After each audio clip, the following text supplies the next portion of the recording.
Value 22 lakhs government value. చెక్కులు లేదు ఒకటి ఒక ఐటమ్ 19 సెంట్లు, మరొక ఐటము బాబుది అన్నాడు కాబట్టి నా వెనక ఫాలో అయ్యి మా ఆయన పేరు పెట్టారు. 22 సెంట్లు, 24 సెంట్లు వస్తాయి. మళ్ళీ 2 సెంట్లు చూసారు పక్కన మీరు మన సైడ్ చూడండి.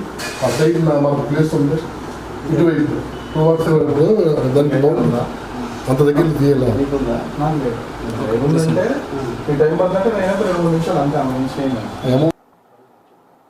దువ్వాడ శ్రీనివాస్ ఫ్యామిలీ వివాదంలో కీలకమైన 5వ డిమాండే ఇల్లు గురించి. ఇప్పుడు ఆ ఇంట్లోనే ఆందోళన జరుగుతుంది. కానీ కొత్త ట్విస్ట్ ఏంటంటే ఆ ఇంటి నిర్మాణానికి ఉన్నటువంటి స్థలం అది దువ్వాడ శ్రీను కాదు. ఇప్పటికే నాకు దాదాపుగా 60 లక్షల పైన డబ్బులు ఇవ్వాలని స్థల యజమాని పార్వతీశ్వరరావు గారు చెప్తున్నటువంటి పరిస్థితి. మాస్టర్ ఏంటి అసలు మీకు ఎంత అంటే ఈ చేతిలో చెక్కులు కూడా ఉన్నాయి, ఈ చెక్కులు ఎవరెవరు ఇచ్చారు, ఎంత ఇచ్చారు అసలు? ఈ చెక్కులు ఇచ్చేది శ్రీనివాసరావు గారు సార్.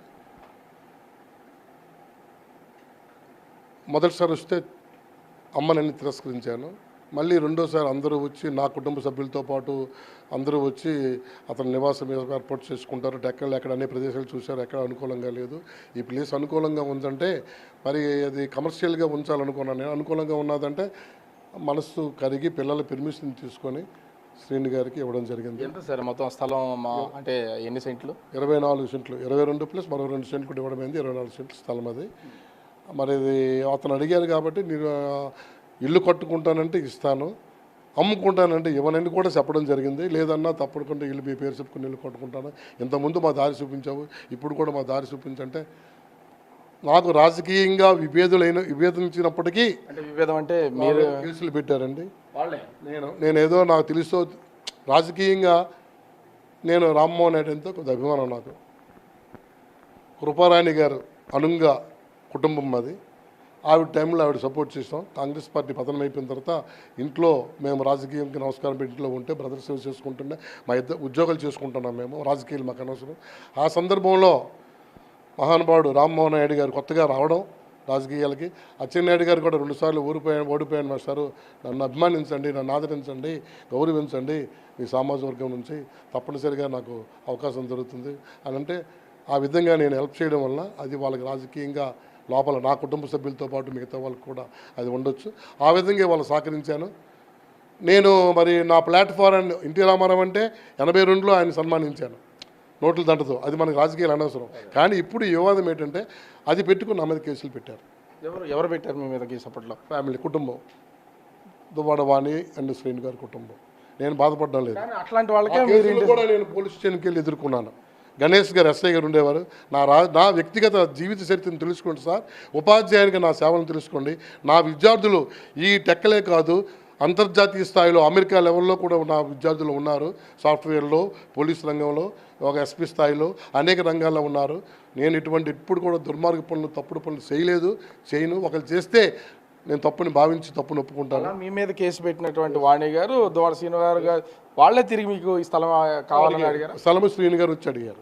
రాజకీయంగా విభేదించినప్పటికీ వాణి గారు నా డ్రైవింగ్ మీద కూడా కేసు పెట్టారు. రాత్రి 11 వరకు సిఐ నీలయ్య గారు నా డ్రైవింగ్ నిర్బంధిస్తే నేను నా కొడుకెళ్ళి తీసుకుని దెబ్బలాడి ఆయన ఫోన్ ద్వారా వాళ్ళకి వినిపిస్తున్నాడు. ఫోన్ ద్వారా సిఐ నీలయ్య వాళ్ళకి వినిపిస్తున్నాడు. అయినా మేము భయపెట్టి మనకేముంది, నా డ్రైవింగ్ మీద కేసు పెట్టడానికి కారణం ఏంటి, నా ఆస్తిపై బ్లాక్మెయిల్ చేయడానికి కారణం ఏంటి? అప్పుడు నాకు ఎంత ఇవ్వాలి సార్ మీకు? అంటే ఈ స్థలానికి సంబంధించి మీకు ఎంత రావాలి ఇప్పటివరకు? 60 లక్షలు రావాలి. 60 లక్షలు రావాలి. మరి వారికి 1 ఇయర్ అవుతుంది. ఈ 1 ఇయర్లో ఇంట్రెస్ట్ కలుపుకుంటే మరో 10 లక్షలు పెరిగిపోతుంది. బ్యాంక్ ఇంట్రెస్ట్ తీసుకున్నా సరే ధర్మంగా వాళ్ళు ఇచ్చిన డబ్బులు నేను ఎక్కడ పెట్టుకున్న బ్యాంకులు వేసుకున్నా డిపాజిట్ చేసుకున్నా నాకు కొంత అమౌంట్ వస్తుంది.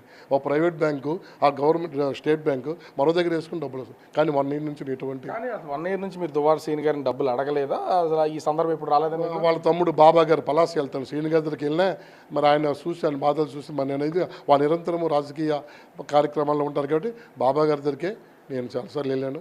ఆయన ప్రామిస్ చేసి అన్న భగవంతుని సాక్షి ఈ డబ్బులు నేను ఉంచుకోను, నాదే బాధ్యత, అన్నకి దీనికి సంబంధం లేదు, నేను ఇచ్చి వేస్తానన్నా, కొద్ది టైం ఇవ్వనంటే అలాగా నేను 4 సార్లు బాబా గారింటికి వెళ్ళాను తప్ప శ్రీని గారింటికి వెళ్ళాను. వెళ్ళలేదు అనడం లేదు.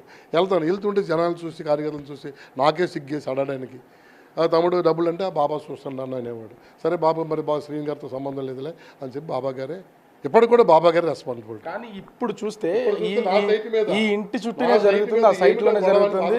వారం రోజుల నుంచి మీ టీవీలో చూస్తుంటే నాకు చాలా బాధ అనిపిస్తుంది. ఒక అబ్బాయి లండన్ నుంచి ఫోన్ చేశాడు, మరో అబ్బాయి మరో ప్రదేశం నుంచి ఫోన్ చేశాడు. ఇదేంటి అన్న మీ టెక్కల్లో ఈ తగువులు, ఇదేంటి పరిస్థితి నాన్న ఈ టెక్కల్లో ఈ తగువులు ఏంటి గొడవ, ఎడిదారి తీస్తుంది ఇదంటే ఏం చేస్తాం, ఇది ఆస్తుల కోసం పోరాటం కాదు, ఇవి రాజకీయ ఆకాంక్షలు ఇందులో ఉన్నది ఏంటుంది, అది దానికోసం మొగుడు పిల్లల పోరాటం, ఇది ఎక్కడ చూడని చరిత్ర. ఇది నాకు ఆశ్చర్యంగా ఉంది. రాజకీయ పదవుల కోసం అన్నదమ్ములు దెబ్బలాడారు, లేదా మరొకరు దెబ్బలాడికి, ఇది భర్త భార్యలు దెబ్బలాడడం అనేది ఏ రాజకీయంగా నేను చూడలేదు చరిత్రలో కూడా. నేను ఇప్పుడు ఆ స్థలంలో జరుగుతున్నటువంటి నిర్మాణం, అది ఆ ఇల్లు నా పేరు రాసే వరకు, మా పేరు రాసే వరకు అక్కడ నుంచి కదిలేదు లేదని వాణి చెప్తున్నారు. వాణి ఏమంటారు మీరు? ఆ స్థలంపై అడిగే అర్హత నాకు లేదండి. అది రేపు వెళ్ళి నేను తాళమేసిన నాకు హక్కు ఉంది. నాకు మంది మార్బల్, వాళ్ళకే మంది మార్బల్, నాకు మంది మార్బల్ ఉంది.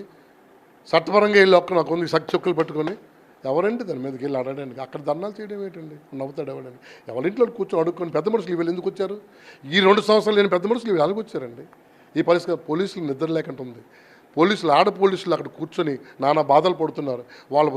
వాళ్ళకి భోజనం ఏంటి, నాకే వెళ్ళి చాలా ఆశ్చర్యంగా బాధ అనిపిస్తుంది. సో తక్షణమే అదే పెద్ద మనుషులు కుటుంబ సభ్యులు ఇప్పుడు దిగారు. ఎన్నాళ్ళు ఏం చేశారు, ఏమి భర్త భార్యలు కలపలేకపోయారు, ఆ జరిగే అన్యాయాలను ఎందుకు అరికట్టలేకపోయారు, ఏమిటి కారణం అంటే వాళ్ళు తగులు పడడం మీకు కావాలి. ఈవేళ ఎందుకు వచ్చారు, వచ్చినప్పుడు ఇవన్నీ పరిష్కరించమని కోరుతున్నాను. ఇక్కడ కేవలం ఆస్తి అనేది దాని చుట్టే తిరుగుతుంది కదా. 5వ పాయింట్ ఆస్తి, 4 పాయింట్లు అనుకోవాలి, 5వ పాయింట్ ఆస్తి అంతా ఇచ్చేయాలి. మన డబ్బులు ఇచ్చిమనండి వాణి గారికి, శ్రీని గారు వాళ్ళు రాసుకుంటా డబ్బులు ఇచ్చిమనండి. మరి కోట్లు అని చెప్తున్నాడు ఆయన. 1,40,00,000 నాకు ఇవ్వకుండా తన భార్యకి ఇచ్చాడు. ఇవ్వచ్చు, భార్య పిల్లలు ఒక్కుంది, ఇవ్వచ్చు. 1 ఇయర్లు ఇచ్చామంటాడు. నాకు ఎంత ఇవ్వాలండి, 60 లక్షలే కదా, ఇచ్చివచ్చు కదా, ఎందుకు ఆ బాధ. చాలామంది చెప్పారు అలా 40 ఫండ్ వచ్చింది అడగండి అన్న అనేసి. నో 40 ఫండ్లతో సంబంధం లేదన్నా, నాకు ఆక్షేపణ వద్దు, నా డబ్బులు నాకు ఎలా రావాలి తెప్పించుకోగలని చెప్పేసి నేను చూశాను.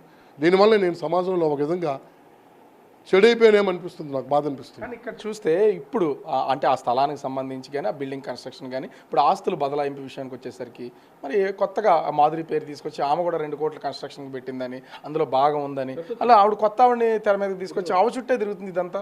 ఈ కన్స్ట్రక్షన్ చూస్తే దగ్గర 3 కోట్లు మనకు కనిపిస్తుంది, 2 కోట్ల పైన 3 కోట్లు కనిపిస్తుంది. ఆ విధంగా కట్టుకున్నాడు. మరి ఆయన డబ్బులు లేనప్పుడు ఎక్కడో అప్పు తెచ్చుకుంటాడు. అది ఎవరిదైనా తెచ్చుకోవచ్చు, ఎవరిదైనా అప్పు తెచ్చుకోవచ్చు, కట్టుకోవచ్చు. ఆయన ఆ విధంగా చేసుకున్నాడు. అందులో మరి మాధురి లాంటి వాళ్ళు కొందరు సహకరిస్తే కానీ ఏదైనా అవ్వదు. మరి ఒక్కసారి శ్రీనివాసరావు దగ్గర అన్ని కోట్లు నా డబ్బులు నాకు ఇచ్చాడా? ఇప్పుడు శ్రీనివాసరావు బాబా దగ్గర డబ్బులు కానీ ఉంటే వాళ్ళు నా డబ్బులు నాకు ఇచ్చారా? వాళ్ళు అంటే ఆర్థిక ఇబ్బందుల వల్లే కదా. సో తక్షణం నివసించాలనే ఉద్దేశంతో మరి అటువంటి అమ్మాయి సహకారము లేదా ఏ కార్యకర్తల సహకారంతో ఆయన ఆ విధంగా నిర్మించుకున్నాడు. దానిపై ఇప్పుడు ఆశ పెరిగింది. అంత ఇంటికి